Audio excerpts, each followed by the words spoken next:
Hey everybody, Megan here. I wanted to share some of my favorite picture books for young kids and even elementary age kids who still love to be read to. This one is A Tale of Two Beasts, and this one is wonderful because it tells the same story twice from two different perspectives.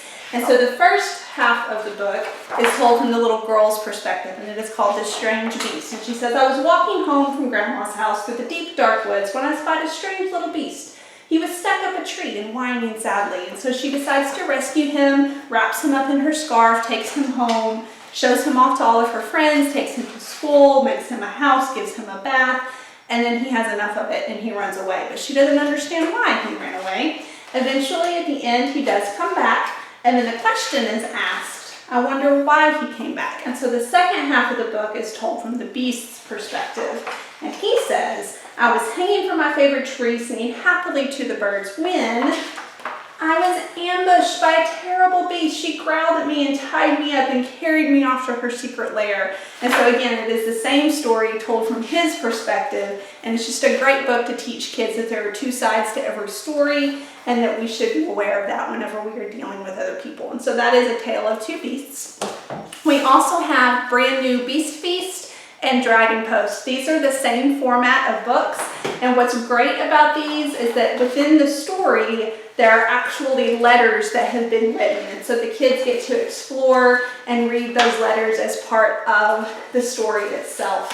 Very creative, very engaging, fun books to read out loud to your kids as they explore what's going to happen with Beast Feast as well as Dragon Post.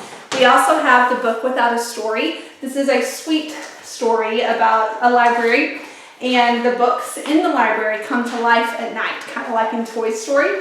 And there's this one book that's on the very top shelf, and he has gotten dusty, and no one has checked him out in years because they can't reach him, and he doesn't know what his story is because no one has read him, and that's the only way that he can figure out what his story is about.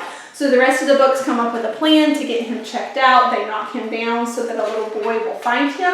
And this little boy, who usually just comes to the library and draws, decides to check out this book, takes it home, falls in love with it. It's all about dinosaurs. He reads it everywhere that he goes.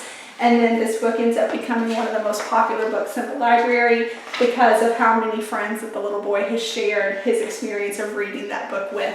And so it's definitely all about the power of reading and the power of books. That is the book Without a Story. And then Where Happiness Lives is another one of my favorite picture books. This is about three little mice who all live in different size homes.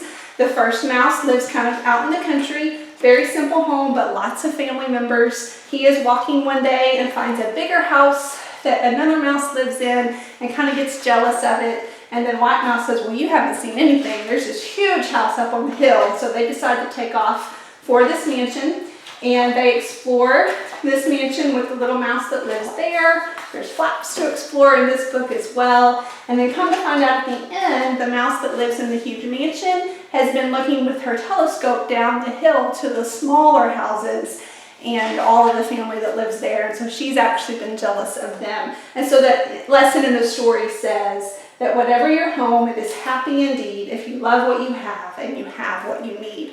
So all about finding happiness, and it's not about how much stuff we have, but about who we're with and who we love. And so that is Where Happiness Lives. And then my all-time favorite is Nibbles the Book Monster. We have several different Nibbles books that have been released now. This one is the original. Nibbles is a book monster who escapes from his cage at the beginning of the book and literally starts nibbling his way through the pages. So he gets into the bookshelf, nibbles his way into Goldilocks and the Three Bears. There are books inside books in this book, completely freaks her out, changes that story, nibbles his way out the back of that one and into Little Red Riding Hood, and then out of Little Red Riding Hood and into Jack and the Beanstalk, where he has a run-in with the giant, and then flies out the back of that book with the golden goose. The kids think that they trapped him back in his cage at the end, but took their eyes off of him for 1 second, and he escapes out the back of the book. You can actually get a plush that goes with this one as well if you would like.